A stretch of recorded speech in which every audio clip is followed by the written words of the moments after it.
Carta de Paulo aos Filipenses. A igreja em Filipos foi a primeira comunidade de Jesus que Paulo iniciou na Europa Oriental, e essa história é contada no capítulo 16 de Atos. Filipos era uma colônia romana da antiga Macedônia. Estava cheia de soldados aposentados e era conhecido por seu nacionalismo patriótico. E assim, Paulo enfrentou resistência ao anunciar Jesus como o verdadeiro rei do mundo. E depois que Paulo partiu, aqueles que se tornaram seguidores de Jesus continuaram a sofrer resistência e até perseguição. Mas eles permaneceram uma comunidade vibrante, fiel aos ensinamentos de Jesus. Paulo enviou essa carta de uma de suas muitas prisões e por uma razão muito prática. Os filipenses enviaram um dos seus membros, Epafrodito, para levar um presente financeiro a Paulo para apoiá-lo na prisão. E Paulo enviou essa carta a Epafrodito para agradecer e fazer muito mais. O conceito dessa carta não desenvolve uma única ideia do começo ao fim, como muitas outras cartas de Paulo. Em vez disso, Paulo organizou uma série de ensaios ou vinhetas curtas e reflexivas. E todos eles giram em torno do centro de gravidade nessa carta, que é um poema no capítulo 2. Ele reconta artisticamente a história da encarnação de Jesus, sua vida, morte, ressurreição e exaltação. E então, em cada uma dessas vinhetas, Paulo pega as palavras-chave ou ideias daquele poema para mostrar como viver como cristão significa ver sua própria história como uma expressão vivida da história de Jesus. Então, Paulo abre a carta com uma oração de gratidão e agradece a Deus pela generosidade dos filipenses por sua fidelidade. E ele expressa sua confiança de que a obra transformadora da vida que Deus começou neles continuará em expressões maiores e mais belas de fidelidade e amor. E Paulo então se concentra em sua preocupação óbvia no momento, que é o seu status na prisão.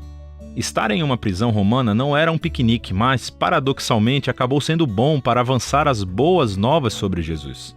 Então, todos os guardas romanos, os administradores, todos sabem que Paulo está na prisão por anunciar Jesus como o Senhor ressuscitado. E sua prisão inspirou confiança em outros cristãos para falar sobre Jesus mais abertamente.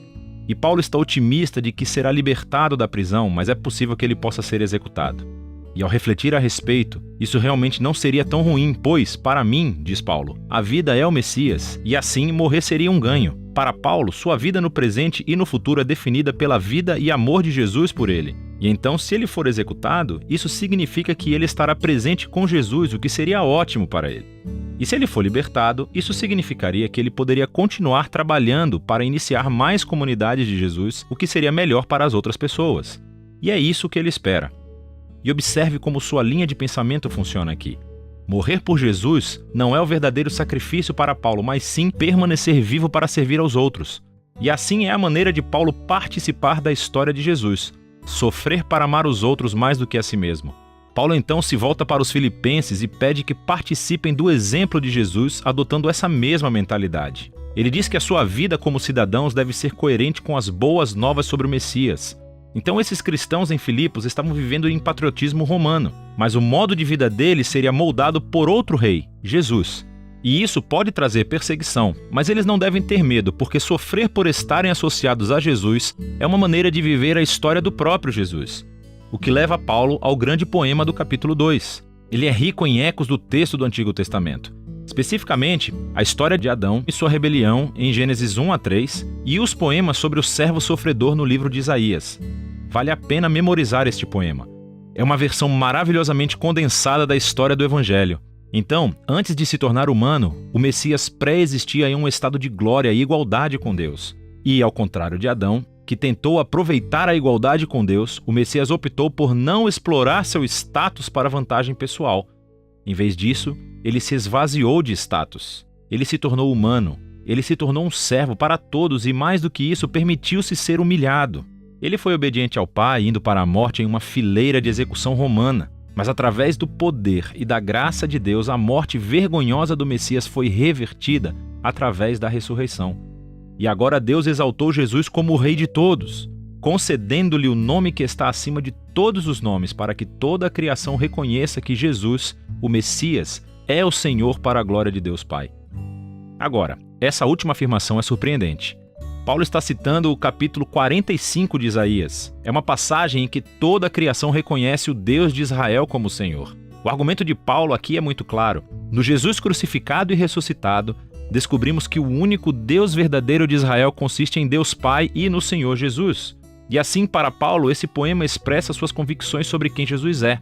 E faz mais, oferece o exemplo de Jesus como um modo de vida que seus seguidores devem seguir. E é por isso que Paulo imediatamente conta duas histórias. Primeiro sobre Timóteo, depois sobre Epafrodito, porque ambos são exemplos de pessoas que vivem a história de Jesus. Timóteo é como Jesus porque está constantemente preocupado com o bem-estar de outras pessoas mais do que o seu próprio.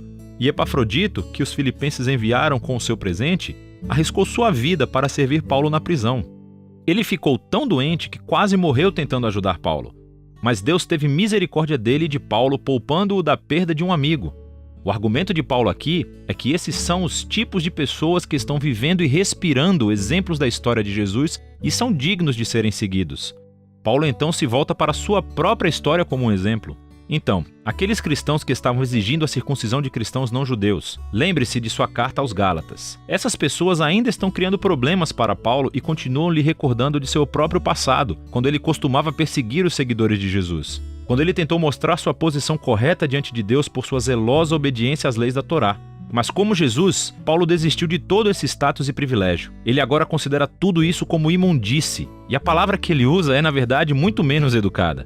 Ele deu tudo para se tornar um servo, como Jesus, e para participar de seu amor sofredor e sacrificial.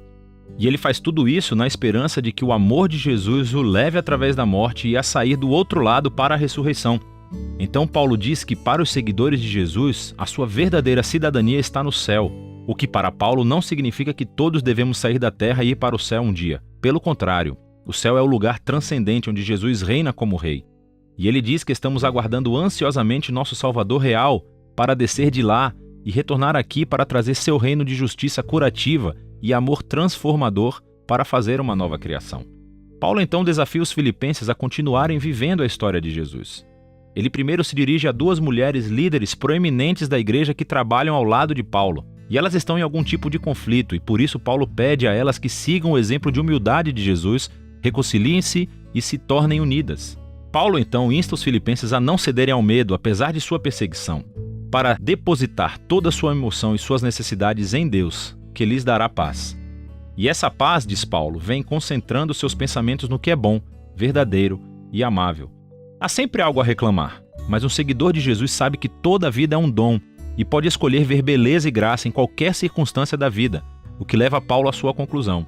Ele novamente agradece aos filipenses por seu presente sacrificial, e ele quer que eles saibam que as suas prisões e tempos de pobreza não são dificuldades. Elas realmente se tornaram seus maiores professores, mostrando que, independentemente das circunstâncias, ele aprendeu o segredo da felicidade. É a simples dependência de quem o fortalece. Paulo passou a ver seu próprio sofrimento como participação na história de Jesus. A carta aos Filipenses nos dá uma janela única para o coração e a mente de Paulo. Ele viu toda a sua vida como uma reconstituição da história de Jesus. E é possível sentir sua estreita conexão com Jesus nessa carta. Sua consciência de que o amor e a presença de Jesus são mais próximos do que a sua própria pele. E foi isso que lhe deu esperança e humildade em suas horas mais sombrias. E assim, Paulo nos mostra que conhecer Jesus é sempre um encontro transformador, profundamente pessoal. E esse é o tipo de Jesus que Paulo convida os outros a seguirem.